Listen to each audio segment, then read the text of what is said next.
Sziasztok! Rikári vloggal jelentkezem, és ismerős lehet a helyszín.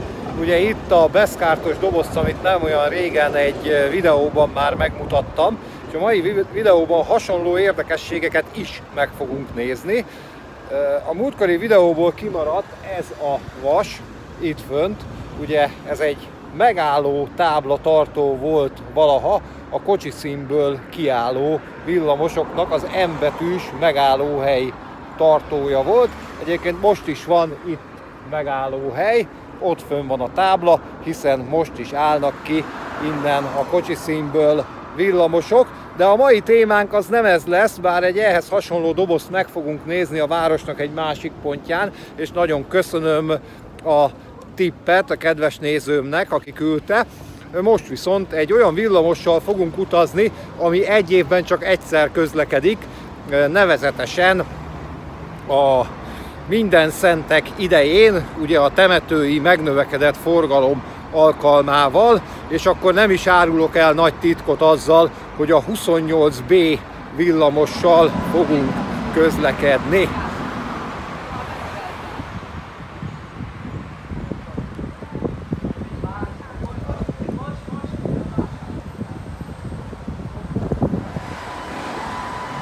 Közben itt halad ki a 28-as villamos az Orci térből, és látjátok a feliratot, hogy izraelita temetőhöz közlekedik.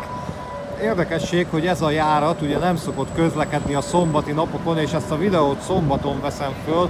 Ugye szombaton azért nem a 28-as, hanem csak az A közlekedik a Kozma utcáig normál esetben, mert hogy ugye tudva levő, hogy a zsidó vallásban ugye szombaton, savátkor nem mennek temetőbe, de most a megnövekedett temetői forgalom miatt a Kozma utcánál kevés a hely, és ezért leküldik a 28-as villamosokat az izraelita temetőhöz szombat ellenére. A hazai járattal a 24-essel lemegyünk a Keletiig, azért, hogy filmre tudjuk majd az érkező 28B-t venni, ami utánunk fog érkezni. A Keletihez, leszállunk a hazai járatról, és akkor megvárjuk itt a rendkívüli járatot, a 28B-t. És akkor a miénk beáll a vágányra, és mögötte érkezik a B-s, a 28B-s.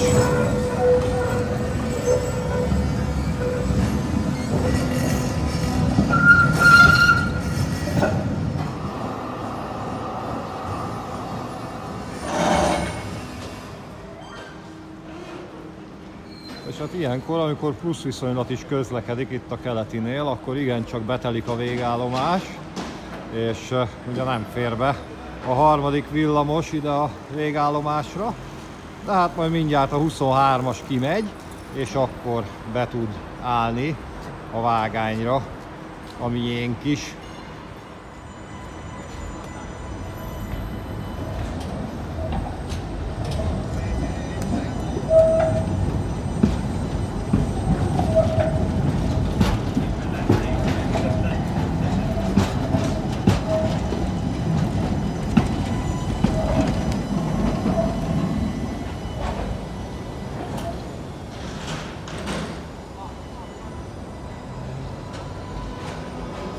Elszabadult a vágány, már be is tud járni.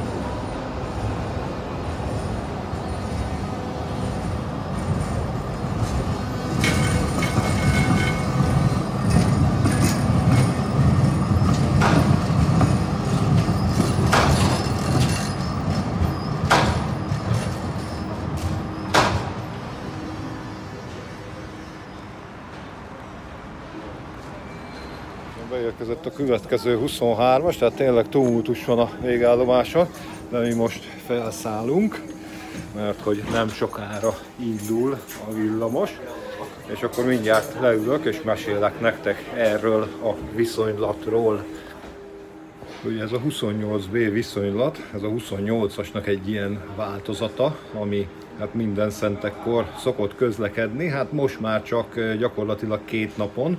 Most péntekre esett november 1-je, és csak péntek szombaton közlekedik, vasárnap már nem tartják fenn a temetői forgalmat. Tulajdonképpen ez egy ilyen rendkívüli járat, ugye a 28-as az a Blahától közlekedik a temetőig, és ez a B pedig a keletitől, tehát ilyenkor innen is el lehet utazni, és tulajdonképpen egy ilyen rásegítő járatról van szó, hiszen a temető környékén ilyenkor megnövekedett a forgalom.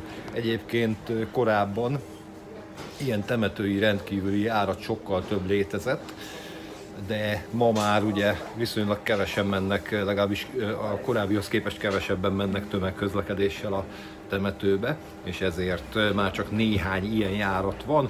Villamosok közül tulajdonképpen csak ez a 28B maradt meg. Akkor indulunk, elhagyjuk a végállomást, ott a 24-es, amivel érkeztünk.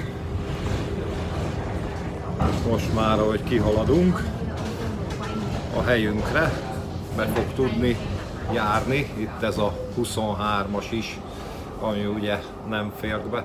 Hát ugye innen a keletitől csak a hazai viszonylatok szoktak normál esetben közlekedni, a 23-as és a 24-es, ami végig megy a Fiumei úton, az Orci úton és a Haller utcán. Hát korábban járt innen például a 36-os a Kápolna térre, de az is körülbelül 30 évvel ezelőtt megszűnt, illetve rendkívüli járatok közlekedtek innen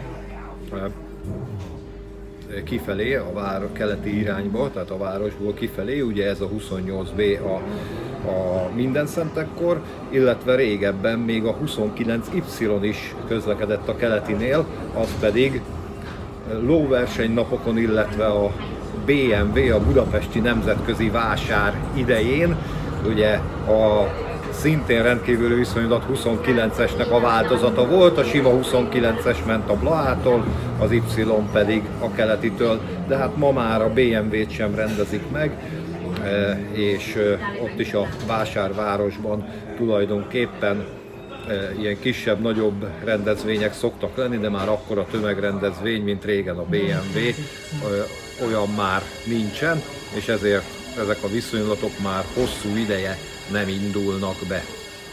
Amúgy, ha elnézünk így hátra, akkor látható, hogy nem túl nagy telítettséggel közlekedik a villamos.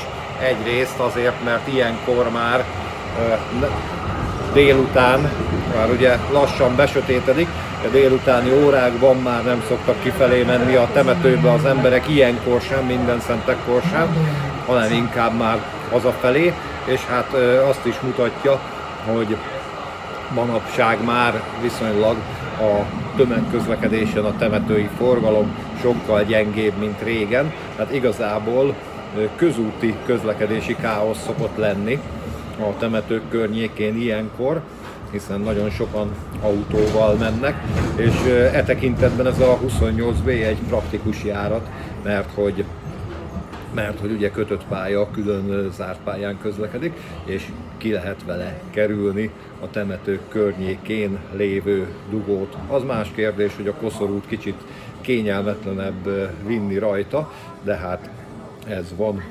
Én úgy tudom, hogy nekem az új köztemetőben, ahova ez a villamos közlekedik, ott nekem semmilyen rokonom nincsen, legalábbis nincs róla tudomásom, úgyhogy én most üres kézzel jövök. Nem hoztam virágot, koszorút és mécsest.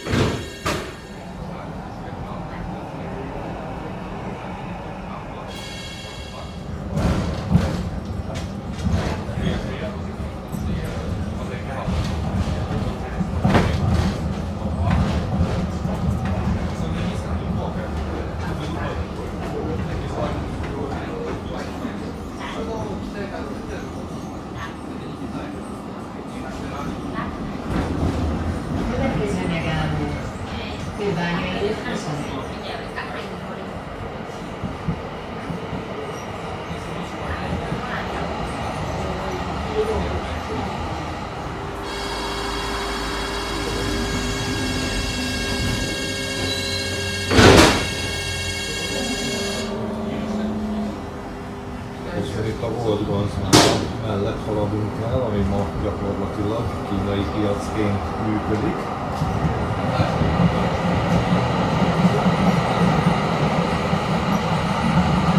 És a túloldalon láthatjuk a Józsefvárosi pályaudvar ülthelyét.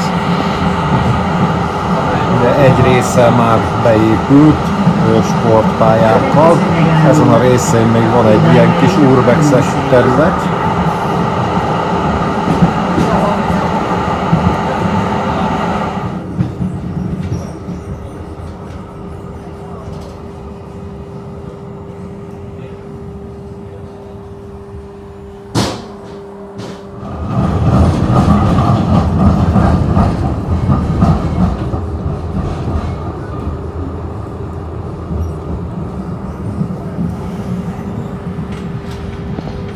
Elhagyjuk a Könyves Kálmán körutat, és nem sokára jön az északi járműjavító épülete. Ugye itt is van, ebben volt ugye a dízelműhely, és itt létesült volna a közlekedési múzeum, illetve ma is a közlekedési múzeumé, és hát erre Lázár János azt mondta, hogy Debrecenbe kéne menni. Hát én meg azt mondom, hogy nem kéne, szerintem itt jó helye lenne a közlekedési múzeumnak, de egyelőre az építés az nem kezdődött meg. És mellette az Eiffel műhelyház, ami ugye az operaházhoz tartozik, na annak az udvarán azért van egy gőzös kiállítva, emlékezve a régi időkre, de ugye ez nem közlekedéssel kapcsolatos célokat szolgál ez az épület.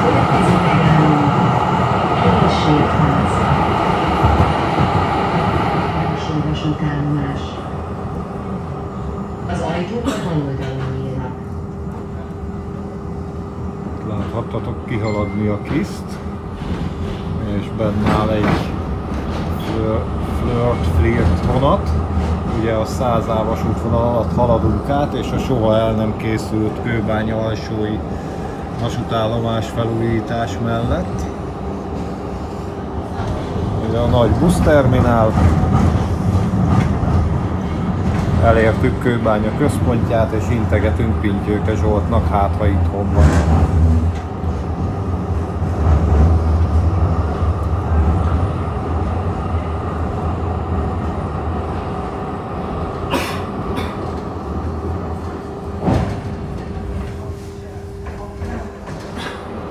Elhaladunk egy meghosszabbított 75-ös troli mellett. Hát ma már ez nem olyan nagy újdonság.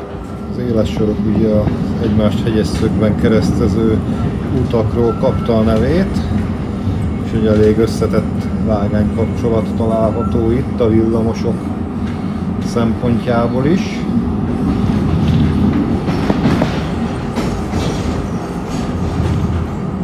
Ugye a mellettünk levő másik két vágány megy a Őrsvezértere és a Mexikói út, illetve Rákospalota felé, 3-as, 62-es.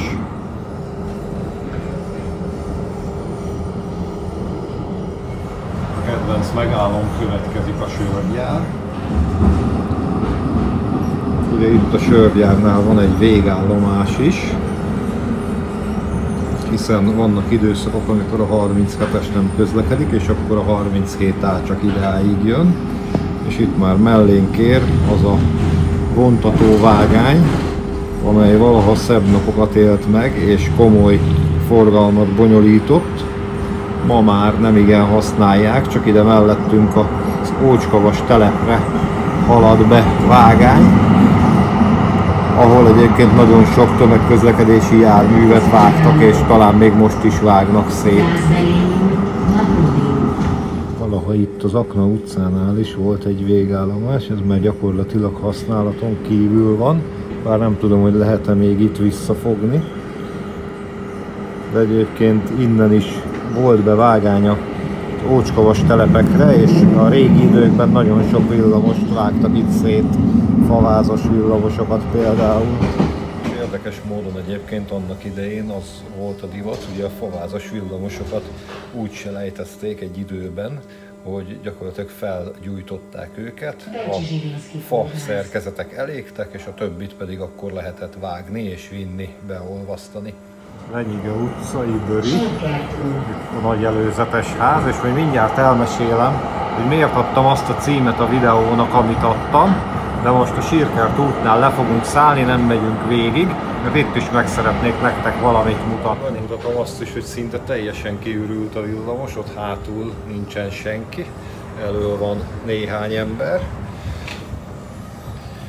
És akkor itt mindjárt, ha megérkezünk, akkor egy érdekességet megmutatok nektek.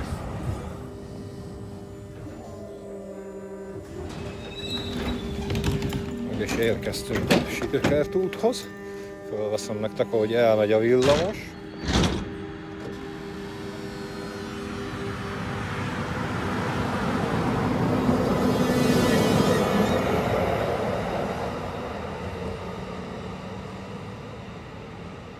És ha átjövünk ide a túloldalra, akkor jön az az érdekesség, amit meg szerettem volna nektek mutatni. Itt a szemközti irányú megállóban. Hát sajnos eléggé ránk sötétedett, úgyhogy nincs olyan egyszerű dolgunk. Közben érkezik egy Tátra, nem, egy hannoveri villamos. Ez is 28B. De ugye a 28B-t már láttuk, ezt viszont nem láttuk, ide nézzetek. Egy ugyanolyan beszkártos doboz, legalábbis hasonló, mint amilyet bent láttunk. Bár ezen a halálfej és a Ganz felirat nincs rajta, viszont ez sokkal jobb állapotban van, fel van újítva, le van festve, és hát nem tudom, hogy használatban van-e még, de azt mondják, hogy nincs használatban, mert ennek egyébként az volt a funkciója, ha minden igaz, hogy itt, ahol az aszfaltban ez a kis csík van, ez a betoncsík, ott volt ugye a negatív visszavezetés, és annak valami kapcsoló szekrénye volt ez, és fölül, amit a régi dobozokon, a másik dobozokon mutattam, hogy ott le volt vágva a vezeték, itt pedig nincs is rajta egyáltalán. Ott állítólag fölment az oszlopra tovább a vezeték, és közben itt volt rajta egy kapcsoló, de én ehhez a részéhez annyira nem értek, úgyhogy ezt inkább nem taglalom tovább. Egyébként itt elkerülendő a káoszt, vagy lehet, hogy már kialakult a káosz, hogy a rendőrautóval le van zárva itt a temető közvetlen környéke, és gyakorlatilag nem lehet autóval bemenni. Gondolom azért, hogy ne legyen teljes káosz a temetőnél, hát kicsit távolabb lehet leparkolni, és akkor gyalog vagy villamossal behaladni. És akkor itt különböző ilyen büntetés végrehajtási telephelyek között mászkálunk, de hát ugye csak a közterületen, és most jön ugye az a bőris sztori, ami tulajdonképpen a címben volt. Hát mielőtt megkérdeznétek, nem voltam lecsukva, de mégis kétszer voltam börtönben, méghozzá ebben az utcában, ugye jó kis helyen sétálgatok, sötétben, sötétedés után temető és börtönök között. De hát a sztori kedvéért ezt megcsináljuk, arról meg nem tehetek, hogy időközben rám sötétedett.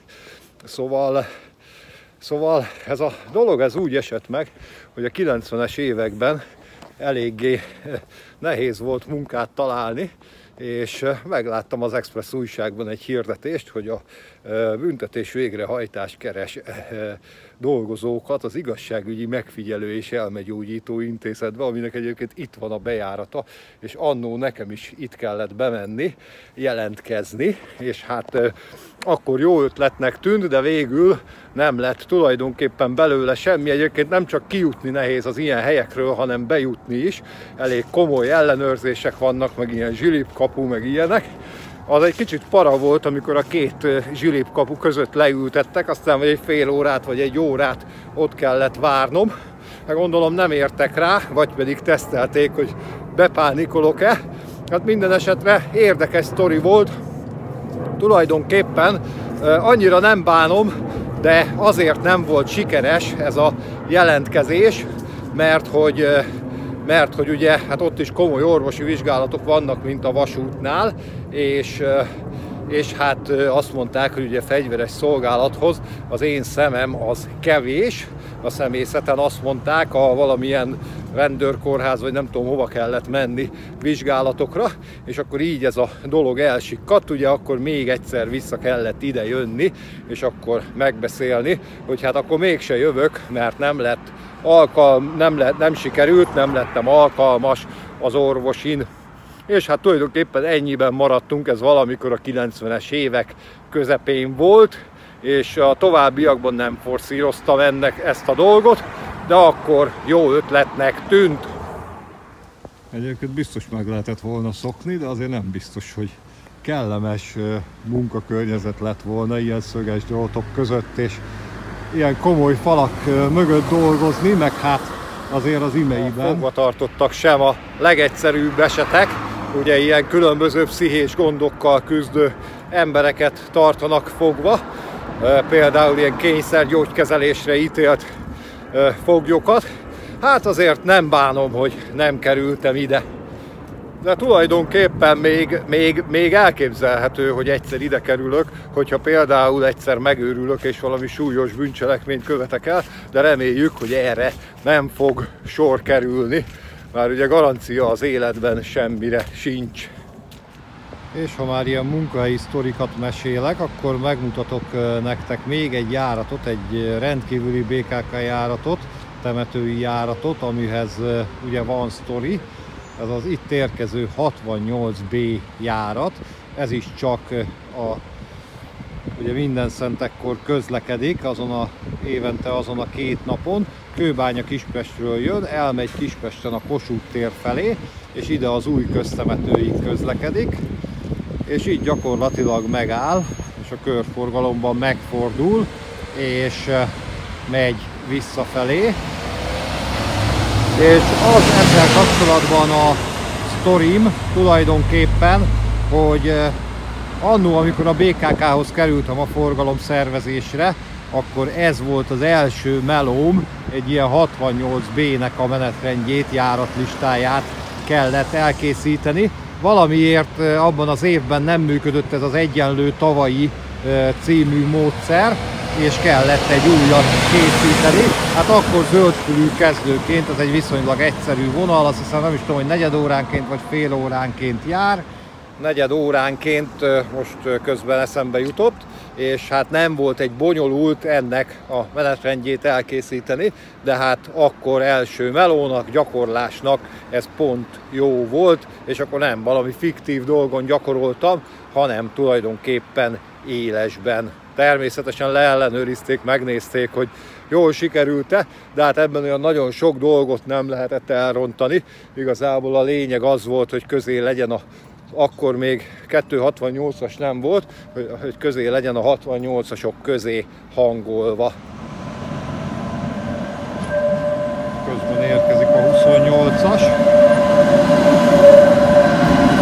Visszaérkeztünk a villamos végállomásához. De ugye így gyalogosan nehezen megközelíthető a kihúzó, ezért hát itt a villamosok temetői csúcsforgalmát nem annyira tudom bemutatni nektek.